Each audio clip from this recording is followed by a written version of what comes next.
to you by Wendy's, and it takes us to Seattle. Joel Prisbilla and Ray Allen getting after it. Tail of the tape, I think the advantage is Prisbilla there. Other end, though, look at Allen. Can't we just get along, Stan? That's all we want. 19 points for Allen. He shot just 8 of 24, though. From Toronto, where the Raptors took on Milwaukee. It was a tough game for Ray Allen. Collides there with teammate Doug Christie. Then later on in the post, Vince Carter hits Allen with the elbow. Allen had to leave the game and get some plugs in it. Pacers. Not all things were going well for Milwaukee. Watch Ray Allen in the paint. Gets hit on the head by Jalen Rose. Ouch. And Ray Allen, a couple of stitches above the eye, had to be carried off to the locker room to receive those stitches, but he did return. How about Darvin Ham? Shooting situation under 5 minutes remaining in the second. Vic Stockton, along with Mike Dunleavy, John Thompson, Charles Davis here at the SBC Center. Off the mark, Allen knew it, and there is Wilkins trying for another chance, and he's fouled. Good position by Damian Wilkins, and Ray Allen has to be separated, but I don't see Bowen in the picture, so it's not Bowen that he's mad at. Well, he and Tim Duncan were having words right there. That's unusual because both of those guys are usually very much under control. Tony Parker with his second foul, and Damian Wilkins to the line. That is the Spurs' 15th foul. And here it's Damian Wilkins on the line, undrafted out of the University of Georgia, and had some words and maybe a little shove, and here's why. And it was Bruce Bowen getting in his way, and this was the play and the response from Ray Allen. Tim Duncan saying, whoa, let's wait a minute. Here's what Dick Bavetta said during that sequence.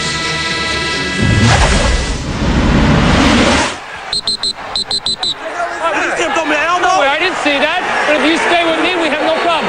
You just stay with me, we're okay. Right? We have no problem. Dick, yeah. He's throwing elbows and trying to get away with it. You made me aware of it. Let me take care of it. What happened was they got in tight, and Bruce Bowen went with the body punch. You know, gave him a little shot at the elbow. You know, and Ray responded. He says, "I don't want people taking shots at me." Well, and he was just showing a little bit of affection for Ray. But, you know, that's Bruce Bowen's job. In order to guard somebody, and you can see right here, Tim Duncan is trying to calm him down. But Bruce Bowen, when you're guarding a guy like Ray Allen, you have to almost do anything to him but hurt him to try to stop him.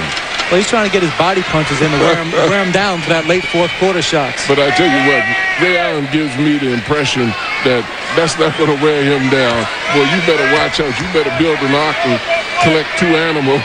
Boy, this is point counterpoint if I ever saw it at the line between Duncan and Allen.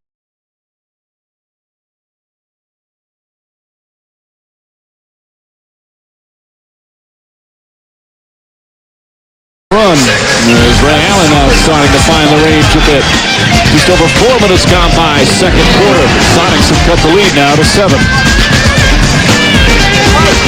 Fined $10,000 by the NBA for criticizing the officials after a recent Sonics loss. It's something that Allen felt he had to do from a team leader standpoint.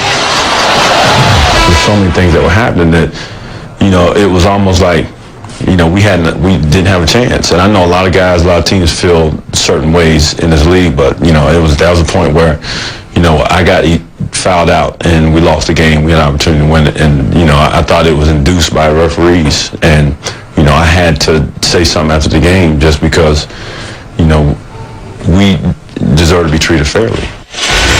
He accepted the responsibility and said he understands how hard the officials work and it's a difficult job and they do a good job, but it just felt it's something he had to do. He thought the fine was excessive, but felt it was important as a team leader to speak up.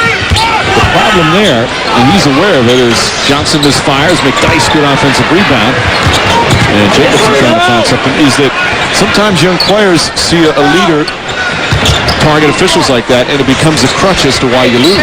The frustration. It just comes down to the losing creates a frustration, and Nate's gotten more technicals in the last few weeks. They had a couple games where Rajmanovic got technicals, Potapenko got technicals. They all have gotten some technicals in bad situations, and Nate addressed that and told them to settle down and get off the referee. Robinson for Allen. And a foul. Oh, he was hit hard. Foul committed by Miller. Well, let me guess who the foul is on right now.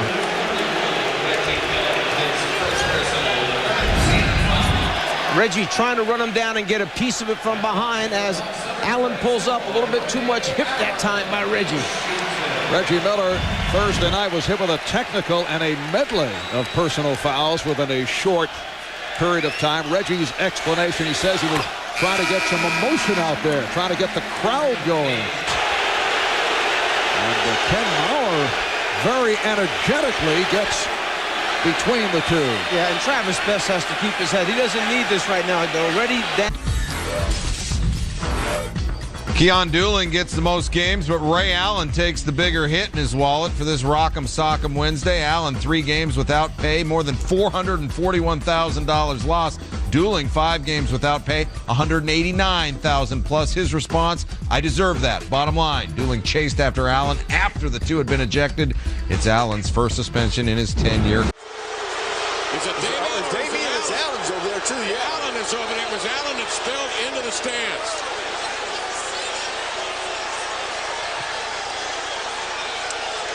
Allen spilling into the stands had been knocked down at the far side. Ray Allen just went off.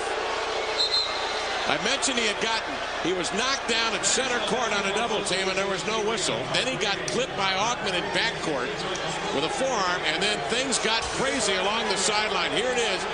He gets popped here by Augman. All right. And that looked to be inadvertent. And then things escalated right here. After he was knocked down,